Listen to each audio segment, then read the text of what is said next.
Hello and welcome back to episode 8 of the Life Likes and Landing Pages podcast, also known as the 3Ls podcast. My name is Gayle. I'm one of your co-hosts. And I'm Kim, and today we're going to talk a little bit about understanding your market.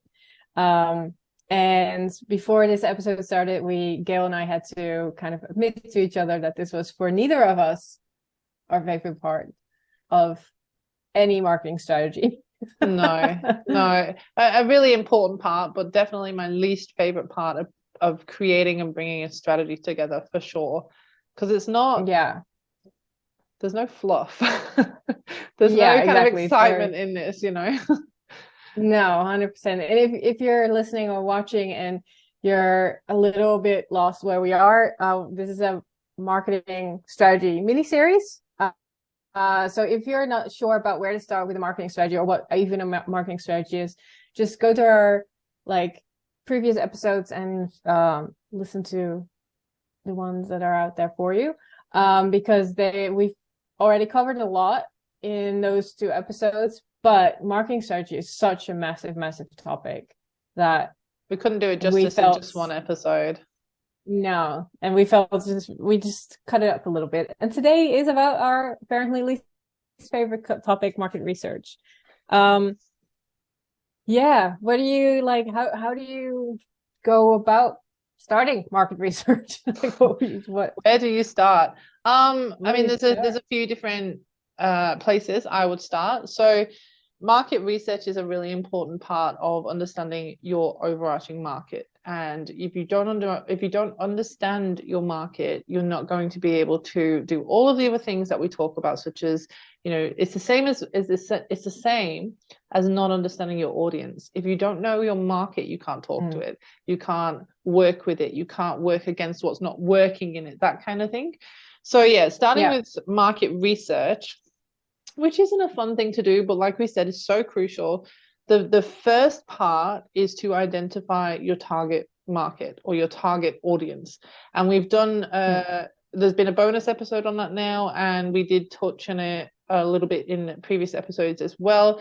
But if you haven't listened to the bonus episode that I did last week, I will go back and listen to that, because that is a very comprehensive exercise. It's an actual exercise that will take you through on how to find your target audience. So understanding your target audience, you need to know who your ideal customers are. And as I've, mentioned in that previous podcast, the demographics, but not just the demographics, you have to deep dive into their psychographics, their pain points, their motivations, all of that kind of stuff. Excuse me. To do that, you can utilize surveys, social media polls, customer interviews to gather that information. Usually when I'm doing this part, I obviously I know where my customers are at, where my clients are at that are with me at the moment, but you need to know where your potential customers or your customers that aren't yet your customers are at. So I usually do things like offer some sort of incentive. So for 30 minutes of their time, I'll run them through some questions to do my market research, and then I'll spend the rest of the time maybe just helping them with something on their marketing for free. It's like an exchange. So that's what they get out of it. That's what I get out of it. So if you're looking at potentially interviewing people that aren't clients yet, that's a good way to kind of bring them in, because no one wants it. Well, no one wants to do anything for free. So the next part would be to look at the online tools that are available to you. So there are some fantastic free tools that can give you some incredible insights as to what your market looks like. One of my favorites is Google Trends. Super easy to use, free to use. You literally type in your your industry or your keywords or whatever it might be, and it will kind of come up with where you're trending. It will give you past trends, but also future predictions of trends as well. So that's a really useful tool. Your social media analytics, real-time live data, you cannot beat that for market research and really understanding where your market's at. And your keyword research tools. So again, a free tool. You go to Google AdWords, and there is an option. So you will need a Gmail account for Google Trends and Google AdWords, I believe. Definitely for AdWords, not sure about Google Trends, but go to the keywords tool and type in what you do, have a little think about some keywords, and it will give you keywords ideas, and that will be a good indication of what people are looking for in relation to what you offer. And that's really important to understand on so many different levels. And what do you do with those results? Is that instantly that you're like, do you just put it somewhere for future reference, or do you well, I think by leveraging those tools, you can identify the trending topics, you can align your content with those topics, you can align your content with the keywords that people are actually looking for. Making sure that and then, like I say, with Google Trends, in some instances it shows you where it thinks the trend is going to go as well. So you can, what might not be trending right now, if you're really savvy, you can kind of go, okay, that's kind of on the rise, so let's get ahead of the curve now. And be really strategic that way, and start aligning your content now, so that when that starts to be on the rise, when that rise happens and that peak starts to come around, you're already well established as an authority, if you like. Cool. And one of my favorite ones for market research, again, because it's real time, or not real time, sorry, it's straight from the horse's mouth, so to speak, is analyze your customer reviews. So study not just your customer reviews, but reviews from your competitors as well. So find out what is the common theme amongst what people like and what people don't like. And I think the latter of that is probably the most important, because if you can identify what people, in relation to what you're offering, what people are not happy with at the moment, you can go and fix that problem. And that is your differentiation, which we're going to talk about later. You can use that information to really either improve your services that you've got right now, or create new services that are going to fill a gap, essentially. So, and how do you feel? Because I know some people, they're a little scared to start using reviews, like not per se in their strategy, but as a whole. Well, how does this like valuable information balance out like bad reviews or reviews? Because we're all a little worried about bad reviews, but at the same time they give very valuable information. So how do you? I love this topic, and I love that you asked that question, because it was totally unscripted, but I love this topic. That is basically, it's something that we call reputation management. Okay, do not be afraid of bad reviews. Do not be afraid of bad reviews. It's kind of like akin to the idea that no press is bad press, right? Every review you get is a learning opportunity. Every review you get is a learning opportunity. But not only is it a learning opportunity, if you have and I'm going to caveat what I'm about to say by saying that if you're a smaller business, you don't have to be as robust with this, but it is something that you should, potentially think about on some level. I've worked in corporate positions where we would have really, really robust reputation management strategies.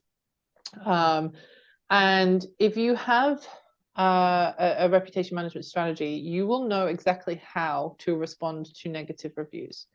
Because the most important thing with negative reviews is to make sure that you do respond. A lot of people, and I've worked with CEOs that are just, I'll just ignore it. The worst thing you can do is ignore a negative review. From a brand perspective, from a brand strength, a brand recognition perspective, you want to make sure that your negative reviews have been responded to, and how you respond is really, really important, because how you respond can be the difference between a negative review turning potential clients away, and a negative review actually being the conversion for a new client.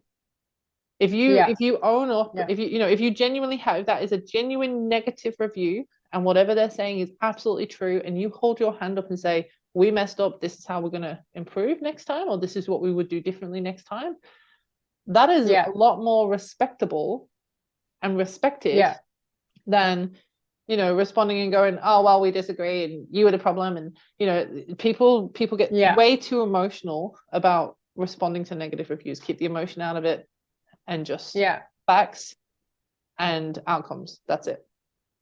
We should probably do a topic, an episode on that, because I could elaborate a lot. Yeah, sounds good. All right, no, very clear, and it's very valuable information. Like you said, even the way you respond to them could change, could be input for what we're talking about right now, to learn your market, because that could also shift. Like at some point, people were very happy that you didn't have that they could go to the store and that they didn't have to go to a shitty online web shop. But I think now everyone wants to be able to shit online, to shop online. Maybe both. We know what Kim does in her spare time. Oh, that's good. I like that. Sorry. I agree to an extent, Kim. But no, online reviews, reputation management, very, very important. And like I say, those customer reviews are feedback from the horse's mouth. So you can't get any better feedback than from people that are literally buying and want your services. So like I say, don't just look at your reviews either, because whilst it is really important to review your reviews, because then you can make a really informed decision on where your strengths and weaknesses are.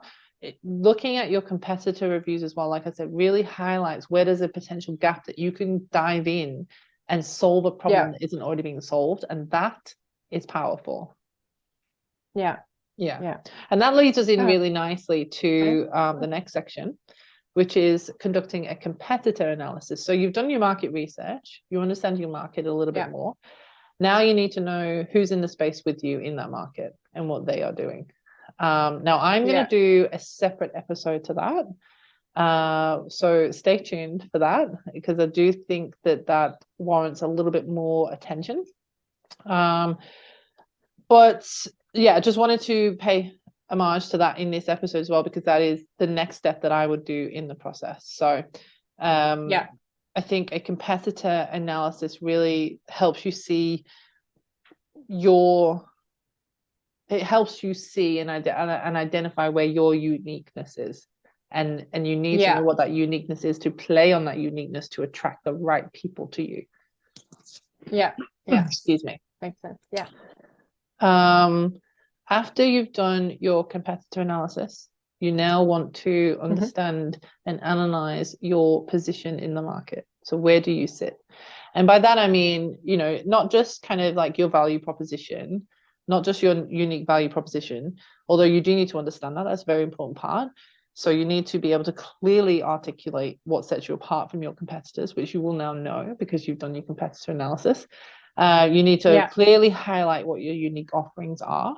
You need to really be clear and offer clarity to your audience around why they should choose you over your competitors. But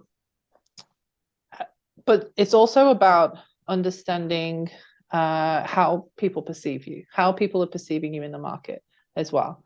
So again, that comes back to gathering feedback from existing customers, which you can do through your reviews, but actually surveys. So I have worked at my last corporate job.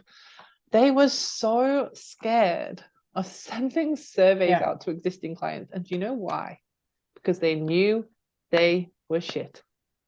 They knew that they were not hitting the mark with customer service. They knew that they were not hitting expectations, and they didn't want to hear it. But again, the last thing that you do or should be doing in that instance is burying your head in the sand. I agree. Put your big girl or your big boy pants on and just take it and use it to grow and change. Because if you don't, the trajectory of your brand, the trajectory of your company is always going to be down. The amount of time that I've heard people say, we don't want to wake sleeping dogs. I don't know if that's a saying in English, but kind of, I think so. When you wake them and then they start barking kind of thing. That's why they didn't want to do survey. I've heard that so many times, and I'm like, when the dog, like when you get that feedback, and that's back to what you said earlier about reviews, like it's an opportunity for you to learn and to do better, not an opportunity. The fact that they're taking the time to like fill in your survey, to me seems that they have a sense of loyalty towards you. And so even if it's bad, it's not like, it's almost like tough love kind of thing, right? Like you think that they want you to do better. Otherwise, why would they put in time to fill in the survey? I think there's an element of that, and I do think that there's an element of people just like to complain when there's something to complain about. I do think there's that element as well. I think there's a statistic that comes out around Customer Service Week every year that says, and it might be the updated version of this might be more now, but I think it's for every one good review, for every one person that will give you a good review, you've got 7 who will give you a bad review. Oh no, hang on. Let me retract that. The stat, sorry, is that for every customer that tells, when you've got a happy customer, they're likely to tell 1 or 2 other people. If you've got an unhappy customer, they will tell upwards of 7 people. So when we're not happy, we talk about it more. And I think that shows online. Sure. People love to complain. Complaining is become a sport. Like, and sometimes, sometimes that is absolutely when I go somewhere new. Yeah, to me, when I go somewhere new, I always check the number 1, the 1-star reviews, because I always wonder if something is like in there that's valid, then I'm like, okay, I don't want to go here. But a lot of time it's like the woman wasn't smiling at me or something, like something very like, you can then make a decision, as to whether or not that's important to you. But I think I'm going to really make a bold statement potentially here now. If you're scared of negative feedback, don't go into business. Yeah, fair enough. Yeah. Don't go into business because you've not got the backbone for it, if that's the case. Really out there with that one. But analyzing your market position, just getting you back on track a little bit. No, you know how I love to sidetrack. Analyzing your market position is not just about your value proposition. It's not just about how customers perceive you. It's also about understanding where you sit in your market from things like price points. Are you at the luxury end of your market or the more accessible, quote unquote, cheap end of the market? And why? And what is the impact of that? How does that impact your audience? How does that impact your how does that impact things like your say, for example, you have a revenue goal of X amount. If you're at the higher end, you have to sell less to get there. If you're at a lower end, you have to get more. So the strategies that you use will be different because you're marketing essentially to different goals, if that makes sense. It makes sense. So in one way, for the cheaper end of the market, you've got to market to the masses, and in the higher end of the market, you've probably niched down. Therefore, your messaging has to be really niche, all that kind of stuff. So that's another reason to really understand where you sit in your market. And I've seen it done. If for those of you who are like visual, I've seen it done on like a graph chart, if you like, and when they do their competitor analysis, they might they'll put like little dots of where everyone is on the like expensive, cheap, whatever the other axis might be, and you just chart yourself on that graph and then own it. There's nothing wrong with being at either end of that chart.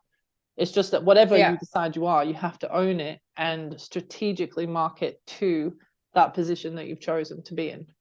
That you're not attracting people who want the high end stuff. When you're on the low end stuff. And the other way around, if you're high end, if you're Prada, for example, you're not trying to attract me, who's a Kmart girl. No, I'm Kmart all the way. Kmart. I'm proud of that. I'm never going to be a Prada customer because I have no interest in being. So you don't try and market to me, because if you do manage to attract me, you're not going to convert me because your expectations haven't aligned with your messaging, kind of thing, that kind of thing. Makes sense. Okay. Last section. So then we know our position. We know our position. We know we know what our competitors are up to. Or we will when you listen to the bonus episode. and we know who our audience is. We know we've done market research. Now it's about differentiating yourself in that market. Yeah. So how are you going to stand out amongst your competition? What are your strengths? Your unique strengths, your unique skills. What experiences do you have that set you apart? What methodologies do you use or offer that other people might not in your industry? Yeah. That needs to be communicated really clearly, so that people can make an informed decision as to whether or not those skills, that experience, those methodologies are relevant to how they want to consume your services, or how they want to learn, or how they want to, use your products, or whatever it might be. Think about how you personalize your customer experience as well. So tailor your services to individual customer needs. Personalized experiences are going to be what builds customer loyalty. So how do you treat your clients once they've signed up? And the last thing I would say with that is, how are you going to innovate? And because you need to be innovating, you need to be pivoting, not necessarily pivoting, but you need to be constantly thinking of how to take it to the next level, because otherwise you're just going to stay stagnant. And at some point in that stagnation, the demand for what you have is going to dry up. Now, again, I bring it back to my previous corporate position. They rode the wave of a period of success, so they never really innovated effectively. They thought they were innovating, but they weren't. They never innovated effectively, and while they just kind of kept going, we know what the customers want, we know what the clients want, we don't need to ask them, we're not going to ask for feedback, we know what they want, we'll keep giving them what we want to give them. So we're innovating things that we want to give them, not necessarily what they want. Our competitors were doing it the right way and lapping us. They were lapping us. And so I think you've got to be mindful throughout this whole process, and not just this section of the strategy, but building the whole strategy and the execution of it as well. It is not about what you want. It's not about what you want. It is about what they want. So, and then it's really nice when that aligns, but you can't go, I'm going to do this and the people are going to flock, if you haven't, created or if you haven't determined that there's a demand for what you actually are offering. And that's the biggest mistake, one of the biggest mistakes I see a lot of people making, is they put out messages that they want to put out. They sell services they want to sell. No, they haven't done enough research into what the actual problem is for the people they're trying to attract. You're not trying to solve your problems. You're trying to solve theirs. So make sure that whatever you're coming up with is doing that. I like that. That's really good. I find this part difficult sometimes, depending on what company I support at that moment with their copy or their marketing. Because sometimes you can actually see, wow, this company has something unique, has that, like, especially in like more the IT tech world, has that innovative, tool or software, or they really bring something new. But sometimes it's such a saturated market in some industries that it can be difficult. That this can be difficult to do. Do you have any tips on that? Like how you can? I think, well, kind maybe of. It's a whole new episode, but I mean, marketing is kind of like that. Marketing is very saturated. I think that's where differentiation really becomes very important. It's not that and I think we touched on this potentially on a previous episode. It's not that you are offering anything different as such. For example, like with social media packages, everyone offers 3 social media packages, and you've got, bronze, silver, gold, and bronze will be 3 a week and silver will be 4 a week. that's a standard. That's like an industry standard now. So when it comes to that, in that case, I would be looking at, like I say, it's not necessarily what you're doing differently because you're doing the same thing. So the output is the same, but what's the outcome? Yeah. Yeah. Differentiate yourself Yeah. with the outcomes that you provide. Differentiate yourself with the approach that you take. And that brings it back to the customer experience, right? So how do you make your client feel like they are the only client you've ever had, and you love them and you're so supportive? And if that's what they want. Some clients might just want to be left alone. How do you do it? I mean, I nurture and love and just bombard my clients with things, ideas. And I often work, I shouldn't, but, and this is do as I say, not as I do, guys, but I often kind of go outside of scope, and I might, if I see something, because I love what I do, I might see something and go, oh, you're not quite doing this right, you could probably perfect that if you did this better or did this different or whatever it might be. They're not employing me or paying me to do that. It's just something I've noticed, and I do it because it helps my results at the end of the day. But so you can be that person, or you can be the person that's like, I'm just churning it out. You want quick and fast and easy and simple, and you don't want to talk to me every week, and you don't want to hear from me every day. That's fine. I'll churn it out. So decide who you want to be for your clients. Really. So again, it's not what you're providing, it's how you're providing it. And in a saturated market, I think that's how you differentiate yourself.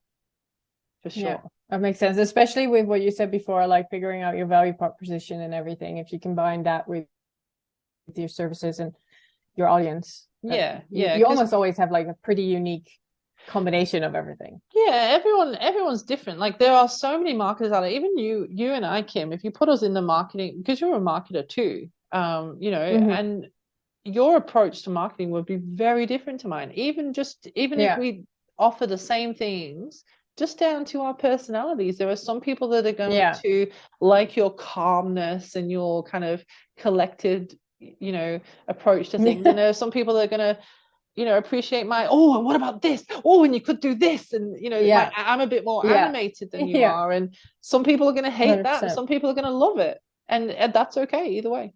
That's how you differentiate yourself. So, exactly.